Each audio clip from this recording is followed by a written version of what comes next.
Hello বন্ধুরা, কেমন আছো সবাই? আশা করি সবাই ভালো আছো, সুস্থ আছো। তো দেখো, আজ জুলিটনকে নখ কেটে দেবো। তো প্রথমেই জুলি এসেছিল হাতের কাছে, তো জুলিকে নিয়ে নখ কাটতে বসে গেলাম। আর জুলির নখটা আগের দিন কাটা হয়েছিল না, ঘুমোচ্ছিল দেখে। তো আজ জুলির নখটা আগে কাটছি। ডনের নখটা অত বড় হয়নি, তবুও চেষ্টা করবো যদি একটু কাটা যায়। তো দেখো, এক নখ কাটতে গিয়ে সে জুলিকে নামা সমান সমান, মানে একটা বেড়ালের সঙ্গে আমি পারি না।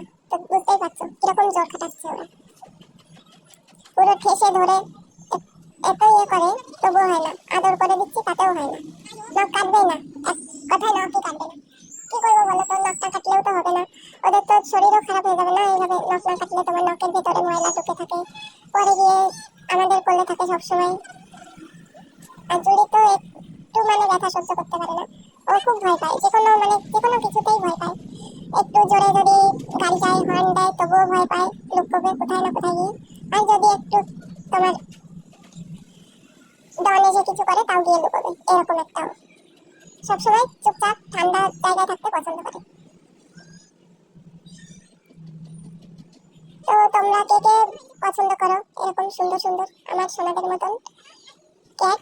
তো এবার আমি ডনকে নিয়ে আসবো, ডনের নখ কাটবো। তো ডনের অতটা নখ হয়নি যেহেতু, তবুও দেখে দেখে যেটা যেটা বড় হয়েছে সেটাই কাটবো।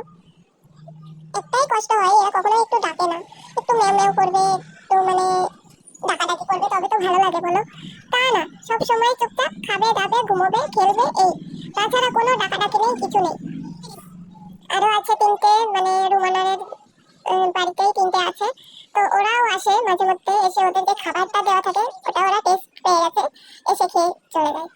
তো সবসময় একটা জিনিসই বলবো, যে বেড়ালের নখ কাটতে গেলে সবসময় ধ্যান রাখবে, একটা নখ এক হাতের মধ্যে ভালো করে ধরে নিয়ে তারপরেই কাটবে, নাহলে ওদের কেটে যাওয়ার সম্ভাবনা থাকে অনেক সময়।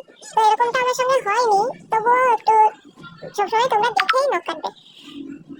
তো যেহেতু ডনের নখগুলো অত বড় হয়নি, না কাটলেও হবে। আর এরা এমনি বেড়ালের মতন কখনোই খামচি দিতে আসে না, হাঁচড় যেটা ওটা দেয় না।